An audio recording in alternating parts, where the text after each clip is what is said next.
Here we go. Good morning, everyone. 6 a.m. here on your Friday. Good morning, and thanks so much for joining us here on Up with KREM. I'm Tim Pham. We also want to welcome you in if you're streaming us on KREM 2+. Let's get you out the door and ready for the day with meteorologist Thomas Patrick. Thomas, we are heading into St. Patrick's Day weekend. We know there's a full weekend full of festivities, and it sounds like we could. I don't even want to say the S word. Yeah, you know what? You could dodge saying the S word. Yeah, we might see snow in the morning hours, but for any of the festivities that happen during the daytime, during the noon, just going to be dodging scattered showers through the weekend. It'll be a messy weekend. It's definitely not perfect. It's like if I had to grade it C-, D+, not great, but I don't think it's going to be like a snowstorm, right? As for today, though, it's cold out there this morning. We're at 28 degrees, but then factor in about a 10-mile-per-hour wind. Whew, you are going to need the hat and gloves this morning. It feels like 19 degrees outside right now. It is absolutely frigid on this Friday, but today is going to be our dry day. The weekend ahead is where we're going to start to see maybe snow in the morning, maybe, but certainly some rainfall during the afternoon hours. But today, our dry day leading into the weekend.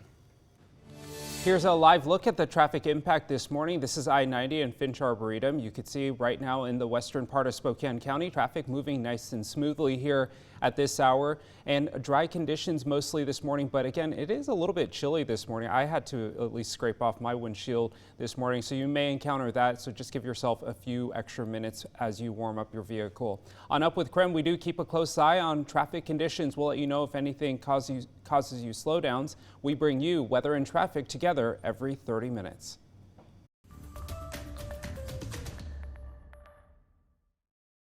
Right now, our districts need to be following laws, including our non-discrimination laws, which protect student participation when gender is identified based on gender identity, not sex at birth. This morning, we're hearing from Washington's Superintendent of Public Instruction, Chris Reykdal, following the Meade School District's request for federal intervention regarding the state's gender policies. Meade argues those policies conflict with recent executive orders from President Trump. Meanwhile, Reykdal says the state has specific laws that allow his office to go beyond the civil rights minimums of the federal law. Breanne Gray, the vice president of the Meade School Board, says she's worried acting against the president's orders could result in the loss of federal money as well as dismissing parental involvement in students' lives. Reykdal said there is no federal law that defines gender, and there is a difference between executive authority and laws people need to follow. And so we're hopeful that the federal government is going to intervene and protect those rights. State law is very clear, and these folks have to follow state law, and our laws make super clear how to approach the civil rights protections of transgender youth and our non-discrimination laws. Of March 24th for all school districts to be a part of the statewide civil rights review.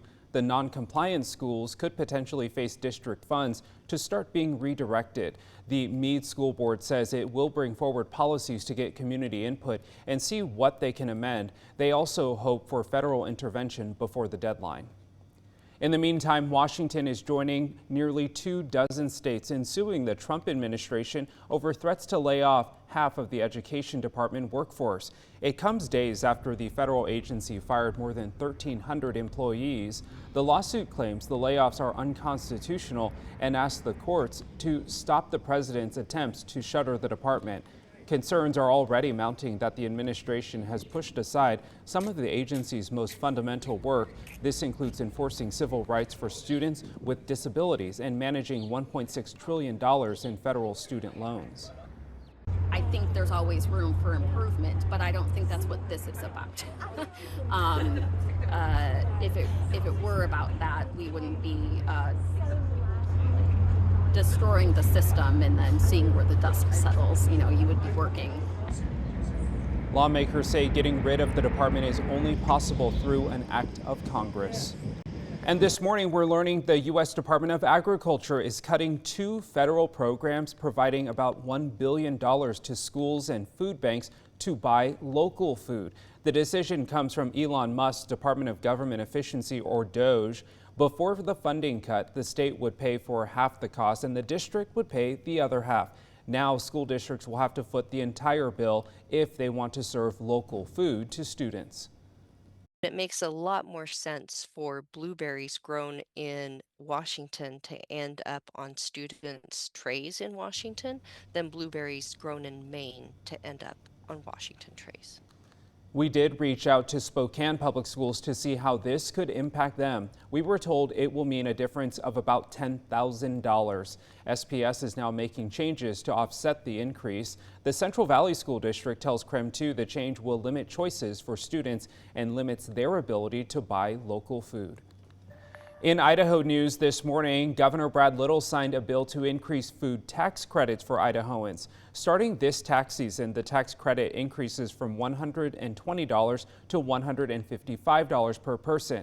It also allows for a refund of all taxes paid on groceries up to $250 per person if they itemize their grocery expenses on their tax returns. The tax credit is now in effect. An update now, the Pavilion in Riverfront Park officially has a new name. Yesterday, the City Parks and Rec Board announced the new naming rights partnership. The U.S. Pavilion will now be known as the Giza Credit Union Pavilion for the next 10 years. In total, these naming rights with Giza Credit Union will provide the city with more than $2.6 million over the coming decade. Those funds will provide free educational events, entertainment, and cultural programs, as well as maintenance for the 64 acres of the open space at Riverfront Park. 6:07, another look at our weather forecast for today. Should be a dry day overall. Nice chance to dry out, but it has left our area cold this morning after getting yesterday's, well, high winds, some rainfall through the day yesterday. But it's all clear on Doppler radar at the moment, so it is just about how much colder it's going to be today. Certainly feels the part for this morning. We'll kind of even out this afternoon with highs in the mid-40s, which is now starting to get a little bit below average for March standards. We stay in the mid-40s all weekend. So should we get any precipitation during the day, it would be rainfall, but in the morning hours it actually could be snow both Saturday and Sunday morning. So coming up, we'll give you the timeline of these next two, I don't want to call it a snowstorm, two storms overall as they pass through the inland northwest. Your full forecast is in about 10 minutes.